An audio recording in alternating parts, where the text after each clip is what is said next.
Hi mates, welcome back to the channel. JL Scott Fishing and Eats. Obviously, the season started to kick off. It is obviously February now. We are in the middle of winter in most parts, deep in the winter in other parts of the country. But a lot of people's seasons have started out on the tournament trail, as well as people are beginning to wake up to the beginning of the new season. And one of the best things that you can do before you go out, or to take with you, obviously, is something warm that you can put in your thermos while you're out on the water in late winter. It's one of the things that I absolutely love to have with me going out fishing during the weekends during the winter time, and to make a big enough batch that will last for a couple days.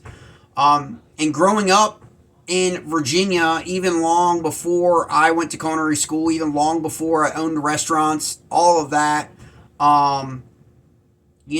one of the coolest things I used to always love to do was to make soups and stews with my mom in the kitchen. So what kind of got me hooked on cooking, and then the length of process of how long those things took, especially when you used to make stocks and you make sauces and all that stuff growing up. A lot different than, today, obviously, where everything can just be taken right off a store shelf, right? Convenience, that's what we're all about these days. But some things you just can't beat in a slow cooker or a crock pot. You just can't beat it. And so I had a kind of inclination of chowders and soups and stews, and about 5 years ago I met my wife. My wife is Ashkenazi, and one of the things she introduced me to was cholent. Now, I had never had cholent before in my life, okay? Not in a restaurant setting, a professional setting, not in any of the ethnic restaurants, not in the restaurants that I owned. Never had prepared cholent before, ever. And my wife basically taught me how to make this dish, even with me trying to change things and tweak things like anglers we always do, to try and change. Some things just ought not be changed. And that's probably my wife's cholent. And it is one of those things that is absolutely, if you like chili, think chili, growing up chili in the South, or low country. I lived in South Carolina for a few years after getting out of the military, and went to school down there, and low country boils, all that stuff. It's the same kind of thing, but this is something, because you slow cook it, it allows you to really now, let's be honest, based on this economy and based on how crappy everything is priced, it's ridiculous. You want to be able to do a lot of things you're on your own, okay? And I correlate that to a lot of things we do in the fishing community, okay? There's no reason why you should be buying stuff already cut up for you, okay? It's easier, I know people always, it's easier for you to say, Jay, and you train professionally, you went to culinary school, you're a whole animal butcher, all that stuff. But it's really not. It's very easy. And so a lot of times in this channel during the year, I'm going to break down a lot of these things on the eat side to help people understand what they can do, especially if you're going to the lake house, right? You're sitting at the lake house, you're ready to go out, you get in, or you pull into your tournament on Thursday, you're pre-fishing, setting up your meals for the weekend, all that stuff. It's important that you remain healthy and nourish your body when you're out on the water, right? Especially in these environments, especially these tournament guys, right?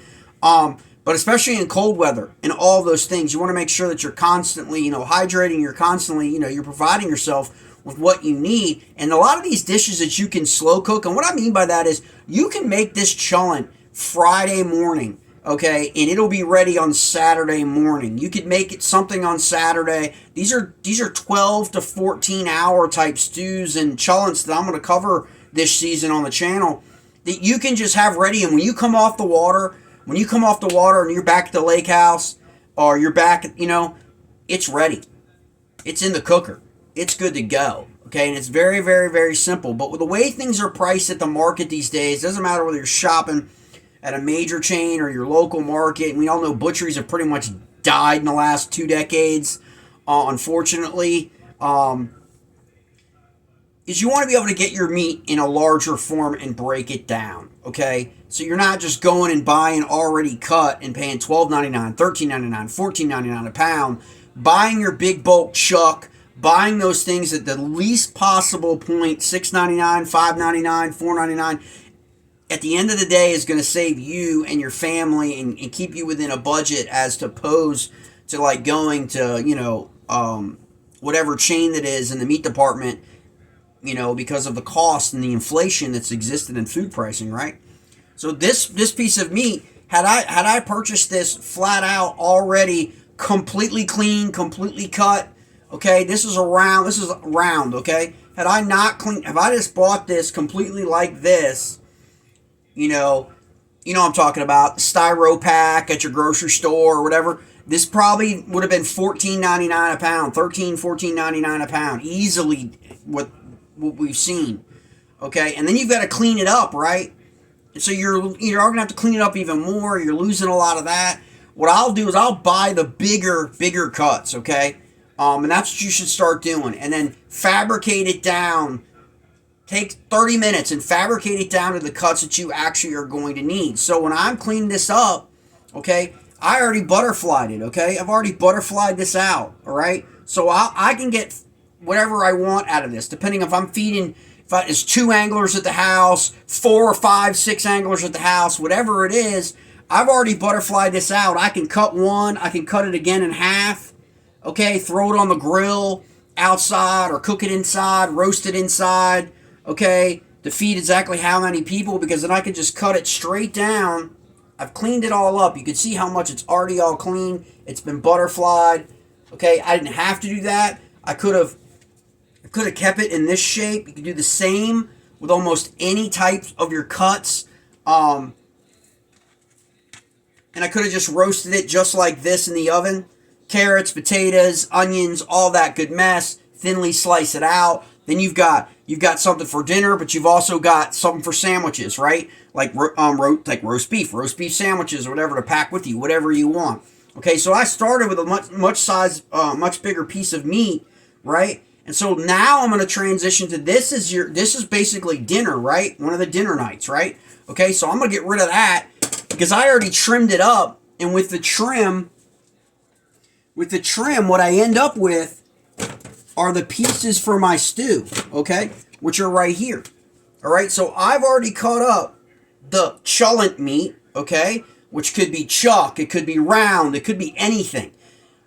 Because remember, you're going to be cooking this as a stew in a crock pot for 8 to 12 to 14 hours. So it's going to break down even the toughest forms of meat, okay, that you could probably put in that, right? I mean, obviously you don't want to use filet, you don't want to use tenderloin, you don't want to use all that kind of stuff. But you can use a cheaper cut that you can get at the store, and then cut it down to the sizes that you want to cut into, okay? And it's very, very simple because you can dictate the size. Now, I recommend for myself, what I like to do for me is I like to have a difference of size cuts. So I'll have cubed meat. Your grocery store may sell it as just cubed beef, and you don't even know, you don't know if it's you don't know if it's round, you don't know if it's chuck, whatever it could be.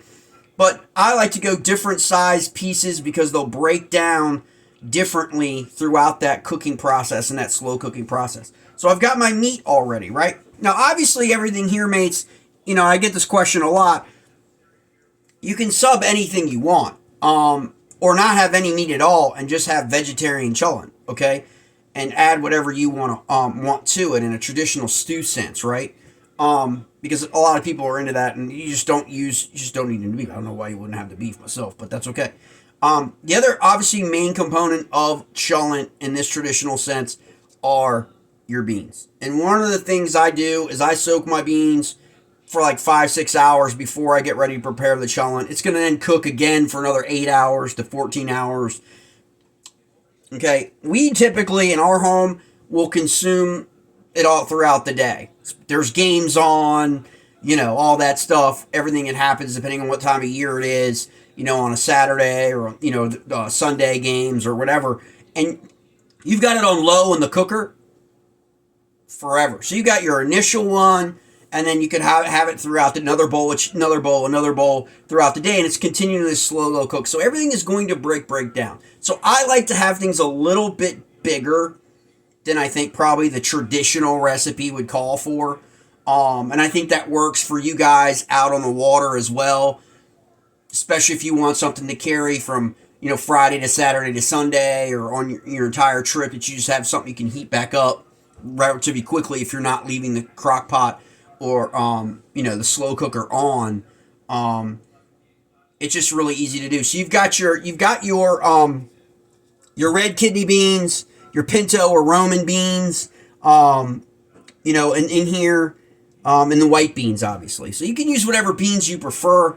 I don't recommend black beans with this particular, recipe, just because of how the shell and everything happens. But you can pretty much get any of these kind of beans. And I soak them out, again, like I said, 6 hours or so. So you've got that. I've got pearled barley, okay, as part of the component here. Kind of get a look at that and pick that up at any store. Usually it's with the rice and all of that kind of stuff. And then I have onions, obviously. Garlic, I prefer, as you can tell, fresh garlic, okay? Because you're going to be cooking it for a long, long period of time, you want that garlic to break down, slowly break down throughout that cooking process. It's going to add a whole another dimension layer to the flavor. I really think that's what makes my wife's showing pop in the end. You don't need a lot of it, okay? But a ball, a clove, like, this size, one of these like this, you can break out. Just make sure you peel it. You can use chopped garlic, but chopped garlic is going to basically just totally deteriorate before everything else is done. And so you got to think about that. And I go with Boomer Golds. You go with red potatoes. You can cut up a baked potato, Yukon potato, Idaho potato. It doesn't really matter. Whatever's your poison, mates. Whatever you can get. You can already pick up. I like the small potatoes. These are called Boomer Golds. Okay, you can get the red potatoes in this size, the small A's. I mean, you've got all the A's and B's, B potatoes and all that stuff that you can get pretty much at any grocery store. You can throw these directly in. I like to basically just go ahead and cut them in half a little bit. Actually increases that and just allows that in to break down. This also adds a little bit of creaminess for me to chullent, because that potato will kind of break down. Actually, as you get longer through your cooking process, as this breaks down, it actually thickens up the rest. Remember, you're going to slow cook this in water, okay? It starts to absorb that water, and then you start losing that water level, right? And that's where you run the risk of burning, okay? Stews and chullents like that, when there's no more liquid in there, right? And so you got to be careful of that. But I just kind of like that to keep that monitored. So you got that onions, the garlic, the potatoes. We've got our beans. We've got our barley. And then the kicker is tomato, okay? So you could go straight up marinara sauce, okay? You could go straight up ketchup. You could go straight up store-bought tomato sauce from the aisle in your grocery store. Or you could go with homemade sauce, okay? Which already is flavored with onions and garlic and parsley, okay? And roasted peppers and all of that stuff already cooked down to where you can see the flavor build that you already are going to have, okay? When you're going tomatoes and roasted red peppers, okay? So you got that. But whatever your poison is, mates, it does not matter. You can make this as easy as you want to make it, as fast as you want to make it. Again, you don't necessarily have to soak the beans. You can throw all that stuff in the pot and let it go. You just want to make sure that when you take a look at it in the morning, you need to give it a little bit of extra time if you're not going to pre-soak the beans, because you'll get the beans to shells. You're still going to get a little bit of a bite to it, and you don't want that. You want it to be soft in that regard. And that is all there is to it. Now, you can obviously go with your tomatoes as well. Okay, I usually keep these handy because I like to add them later in the cooking process, not at the beginning. Usually towards the end, or if I'm going to go to bed, if I've got this started middle of the day before, and then when I go to bed at night, I'll drop a pint in there, let it sit on the top, and then when I wake up in the morning, I'll stir it, and I'm off to go fishing. Okay, and then and I can stir that right in, throw it in my thermos. It's going to break down with the heat inside that thermos throughout the day when I'm fishing. I can pull over, I can have some. I mean, it's just one of those easy things you can do, either for while you're out on the lake, or the river, or when you get home. You know, nothing beats that warm bowl. We know this. Nothing beats that bowl of chili, man. Nothing beats that bowl of chullent. If you've been outside in cold weather, or you've been outside, out and about on the water, feeling cold, feeling wet, all that stuff. There's not much else. That drive-through is not going to do it.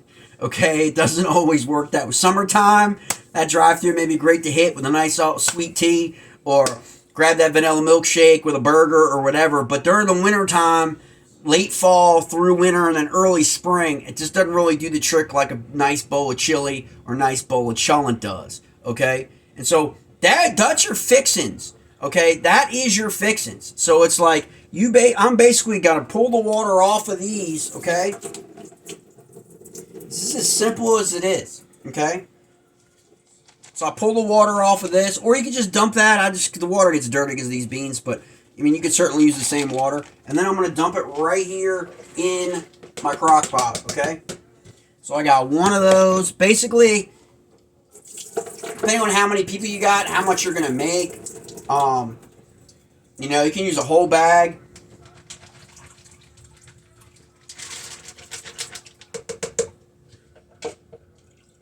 Just want to make sure that you just watch your water level, because you're going to be putting a lot of stuff in your crock pot, okay? I'm putting that barley right here, pearl barley. It's going to absorb a lot of that water as well. So you oftentimes can come back to it and add a little bit more water throughout that cooking process. Potatoes right here, obviously, again, I can see my water level here. My water level here is rising a little bit, and so I'm going to take a little bit more water out of there as I adjust the components of this. I'm going to add my garlic, I'm going to add my onions. Okay. And then now I got my tomato, okay? And so I'm going to add some of that tomato in there. That brings my water line.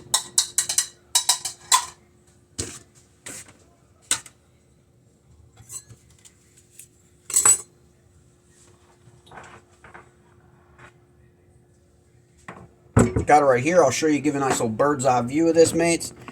That's the water line right there. You can see that right there, right in that old-fashioned 1970s, 80s, I don't know, this thing's probably like 30 years old. Crock pot. Every place that you're going to rent, every place that you're going to stay at, an Airbnb, a Verba, whatever, at the lake, or wherever you're going to go, is going to have, most of the time on the bottom cabinet, near the oven, in the kitchen, is going to have, just like this, an old crock pot that somebody got at a yard sale or had in their family that was passed down. These things freaking still work. I mean, they work like a charm. So basically, I'm going to stir that up. Make sure that I got enough water in there. Got everything in that. Perfect. Perfect right there. And then, going to add the beef. Now, there are two tricks to the trade of this. I've had people tell me. Some people don't add the beef right away. Some people wait for the beef, an hour or two after everything is cooked, and then they add the beef. Some people add the beef at the get-go, at the jump. So, you really have to pick your own poison there in terms of that, in terms of how you like to do it. I tend to put the pieces bigger, cut them bigger, and drop them in just like this to offset that whole dynamic, okay, of overcooking the beef, right? Something none of us ever want to have to deal with and can't stand happening, but it happens. And so this, by keeping them a little bit bigger and a little bit thicker, allows for a little more room for error, okay, so to speak. So I got a little bit too much water in here, so I'm going to pull that out. Okay, I'm just going to set that to the side, all right? I'm not going to throw that out, all right? Because I can add that back in a couple hours after this is cooked off, all right? And so basically we've got everything here. We're good to go. All now is crank that crock pot up, put it on low, let it cook for 6 to 8 to 10 to 14 hours. Obviously put the lid on top. And that is all there is to it. Now, a lot of people will be like, Jay, you didn't add any salt. You didn't add any pepper. You didn't add any herbs. I do that on the back end, but also my tomato sauce already has all of that in the flavoring of the tomato sauce. That's the difference. If you use a marinara, homemade marinara sauce, or even your store-bought marinara, you can look on the back, you can find all the ingredients that are in that, as opposed to if you're using ketchup, okay, that's not going to have all that, right?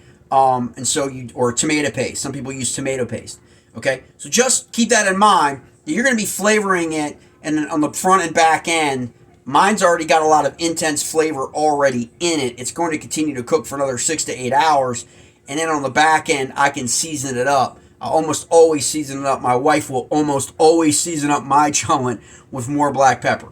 Okay? It's easy, something to fix for whoever. When you've got a bunch of different people in the house that have a different, flavor profile that they like, they can add, they can add more salt or add more pepper, whatever. You're going to have that. You've got that in any kitchen you're going to be at any tournament or any, or even your home when you make this and take it out. So, give it a shot. It's this time of year. I can't tell you. It is probably one of the best, most comforting things that you can have out on the water is any kind of chili, any kind of chullent, any kind of stew, anything like that. You just grab your thermos from underneath that seat, but you got on the boat or you got on your kayak and you could just boom and just have some of that. Telling you what, it makes the day a lot better. It makes dealing with the cold weather a lot better. Puts a smile on your face. It's comfort food. Or when you come right off the lake or right off the water, you're done rigging back out, you've got the boat up, all that, you can sit in the truck and boom, and just have a nice freaking warm chullent or chili to end the day before you got to make that long drive home, right? How many times are we always stopping at drive-thrus and stopping at stuff, after we've been out fishing, right? It's just makes it really good. So this is the first rendition. This was chullent, very easy. Again, learned this from my wife, from her family tradition of recipes.